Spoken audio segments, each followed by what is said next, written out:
Good evening, everyone. Our understanding the self topic for today is to how to become a better student. So, as iingon ni Carl Rogers, of course, ang learning is not constant kay as you continuously live day by day, magpadayon pod imong mga learnings. So, iyang giingon nga ang edukado nga tawo kay katong nakat-ong makat-on ug magbag-o di kay igora nimong na-acquire ang knowledge ug dili nimo i-apply. Learning involves change. Learning involves acquiring changes in the present knowledge, skills, habits, behaviors, or tendencies through experience, practice, or formal education.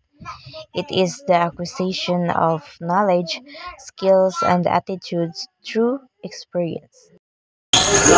Kung magtuon ta, dili lang mga knowledge or facts about sa certain thing atong mabaw-an, kundi mga skills ug uban pa nga mga ma-apply nato sa atong everyday lives. Kay dili ra man pud sa libro or sa mga discussion ta makatuon, di ba? We can learn through experiences. Self-regulating learning, a process which students systematically direct their thoughts, feelings, and actions toward the attainment of their academic goals. Three essential concepts: planning, problem solving, and self evaluation. Planning, it increases efficiency, control, and motivation. Problem solving allows students to learn to think and look for solutions when faced the adversities. And self-evaluation, it increases self-awareness that leads to a better understanding of one's own emotion, strengths, and weaknesses. In self-regulating learning, ikaw mismo gaset sa imong mga buhatonon to attain your goals and success. So naay tulo ka component. Una, planning. Through planning, maka-create ka boundaries ug maka-boost sa imong focus ug motivation to learn. Ikaduha, problem solving. Diri ka makakaton og solve sa imong mga problema nga ma-encounter nimo, especially in college. So, number 3, self-evaluation. Kung ilado na kaayo nimo imong kaugalingon, maka-determine na ka kung unsa imong mga strengths and weaknesses nga makaapekta sa imong pagkat-on. For example, aware ka nga di ka maka-focus kung saba ang imong palibot or nakailaing gihuna-huna. So, dapat kabalo na ka og unsaon nimo na para maka-cope up ka to better learning. Metacognition. It is the awareness of one's thinking and the strategies one uses to learn. Metacognition is an awareness of one's own thoughts, process, and understanding of the patterns behind them. Metacognition is the way of learning sa usa ka tawo depends on your strategy and process na himuon to have effective learning. Neuroplasticity.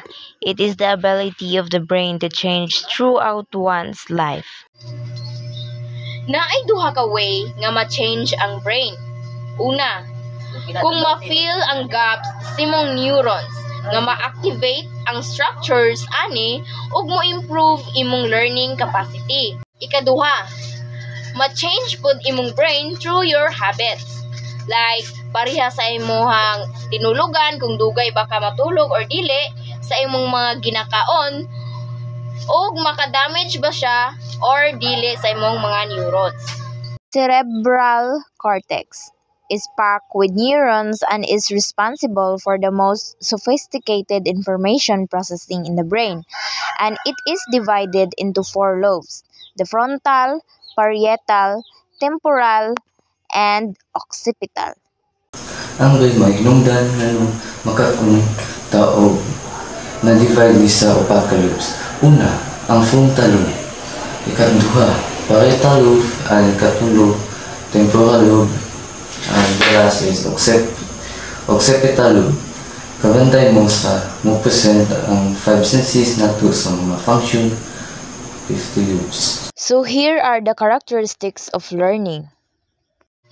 Una, nakay tumong nganong gusto ka makat-on. So, unsay imong purpose? Then, ikaduha, of course, makat-on gihapon ka sa imong mga experiences sa kinabuhi. Number 3, learning can be done in different ways. 4, when you learn something, as for active process, pwede na nimong i-apply sa imong daily lives. Of course, when you were learning, ma-change gyud imong behavior and the brain. Kay lagi, makakat-on ka sa usa ka butang, then imo mang i-apply sa imong self, maong mabag-o ka sa tanan.